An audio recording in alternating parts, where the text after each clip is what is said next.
अब साल का वो सीज़न है जब ट्रीज फ्लावर्स ग्रोथ होना स्टार्ट हो जाते हैं और जो नज़ारे रहते हैं वो वाकई खूबसूरत होते हैं, especially in rainy season. When we reach on mountain, the gray sky, cool wind, and sound of rain create a musical great scene and superb atmosphere, especially in hills and forest.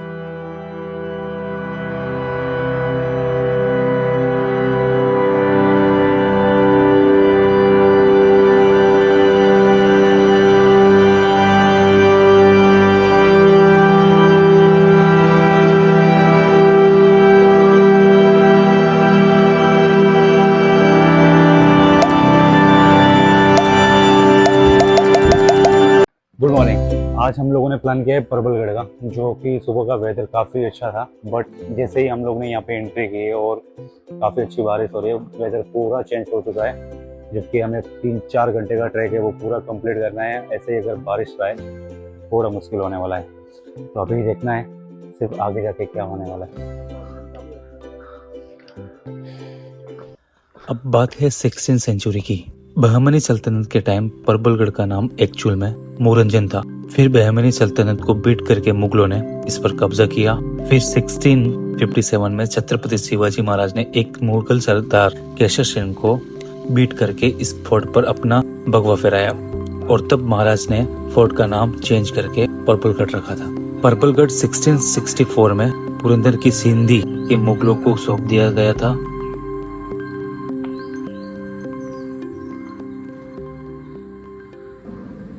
जब से हम लोगों ने trekking start किया, अलग अलग जगह अलग अलग टावर्स देखने को मिल रहे हैं हमें, और इसी का मूवमेंट इंजॉय करते करते हम लोग ट्रैक कर रहे हैं। हमें कोई जल्दबाजी नहीं है, बस ऐसी जगह मिल रही है वहाँ पे फोटोज वीडियोज शूट कर रहे हैं और काफ़ी मज़ेदार हो रही है। कभी बारिश रुक रही है, कभी बारिश स्टार्ट हो रही है और बादल इधर उधर घूम रहे हैं। काफ़ी अच्छा क्लाइमेट है और मज़ा आ रही है। बस बारिश की बूंदाबूंदी चालू थी और व्यूज का इतना मजा उठाते हुए हम लोग कब बेस कम तक आ गए हमें खुद को पता नहीं चला।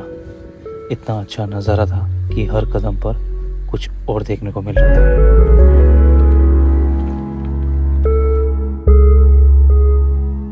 आफ्टर 6 ईयर 1670 में मराठों ने फिर से इस किला पर अटैक किया और स्वराज्य में शामिल किया।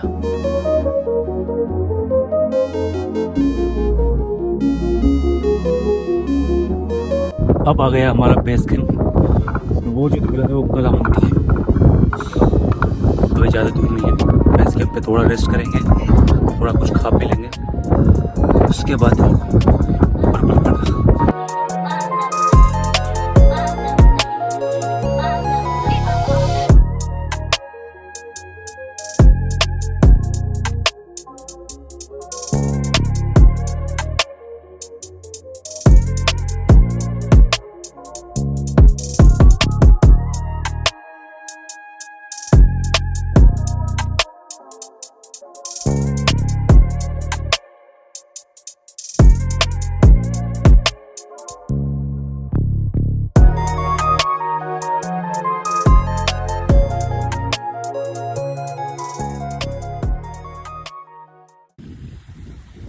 हम जैसे बेस कैंप पे पहुंच गए थे और तेजी से बारिश स्टार्ट हो गई थी।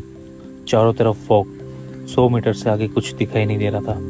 कुछ लोग तो रिटर्न हो गए थे कि अब बारिश रुकने वाली नहीं, लेकिन हम लोगों ने कुछ टाइम इंतज़ार करने के बाद थोड़ा वेदर सही हुआ, फॉग थोड़ा कम हो गया, बारिश थोड़ी कम हो गई और हम लोगों ने फिर से स्टार्ट किया ट्रैक। ऑलमोस्ट 75% हमारा कवर हो चुका था। जब हम पहाड़ के नीचे से गुजर रहे थे तो ऊपर से कुछ फॉग दिखाई दे रहा था।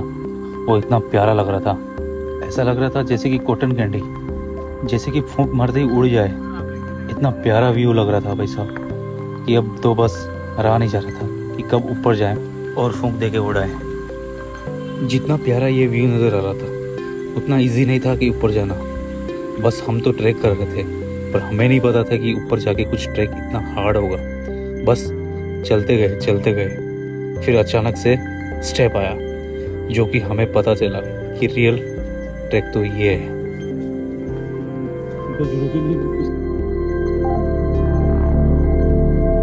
Thoughts of you in my mind. I wonder all the time.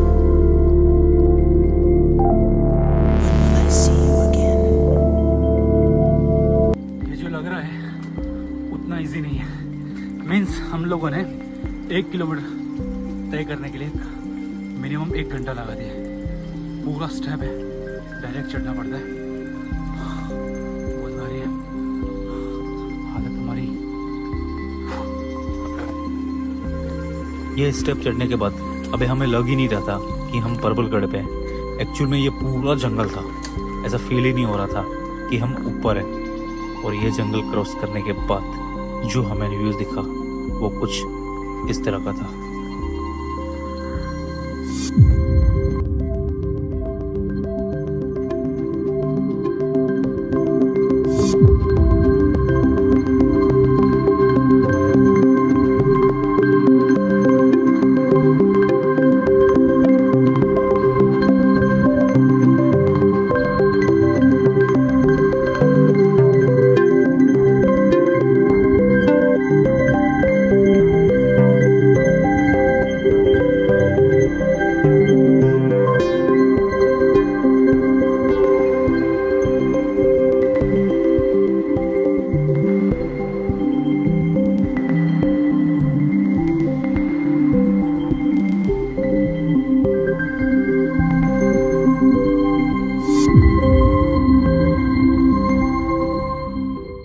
इस ट्रैक से मुझे ये समझ आया कि अगर सही टाइम का इंतज़ार करते, अगर बारिश रुकने का इंतज़ार करते, लोगों की तरह रिटर्न होते, तो आज मुझे ये व्यू देखने को नहीं मिलता।